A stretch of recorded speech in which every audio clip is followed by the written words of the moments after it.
It's estimated that at least 1 in 100 people have borderline personality disorder, or BPD. In this video, we'll talk about what it's like to have the disorder, as well as how people can recover from it. Here are some of the issues people with BPD face. Significant difficulty controlling and regulating emotions, otherwise known as emotional lability.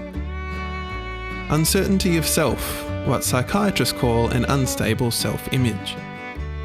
Having intense and unstable relationships repeatedly, which can involve idealizing people, then intensely disliking or devaluing them in relatively short intervals.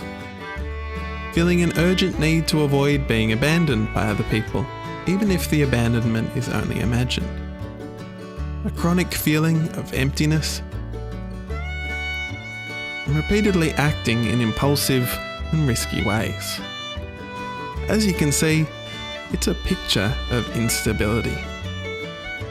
To add to these challenges, BPD is currently under-recognised, and the availability of specific services is limited.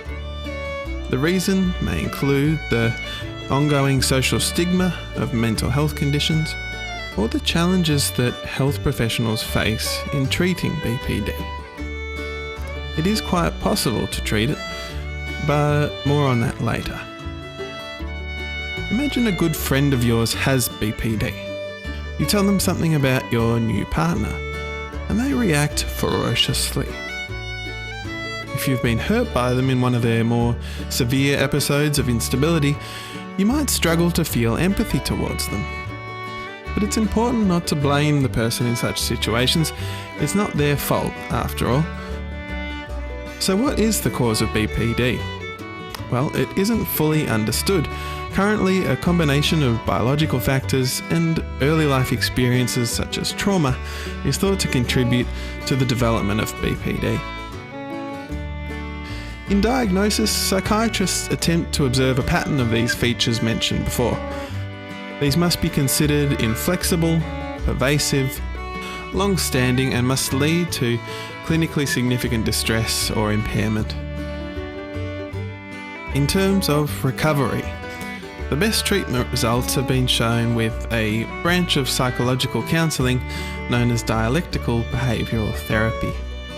Dialectical means concerned with opposing forces, which here are acceptance and change.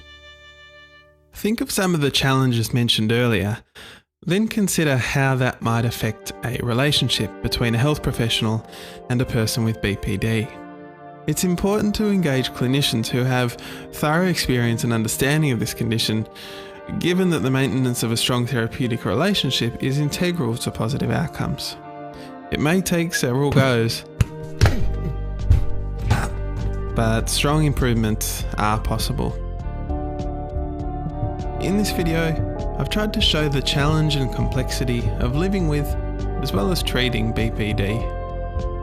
A recent Australian Senate committee stated that an end to marginalisation of this disorder within the community and the mental health sector is urgently needed.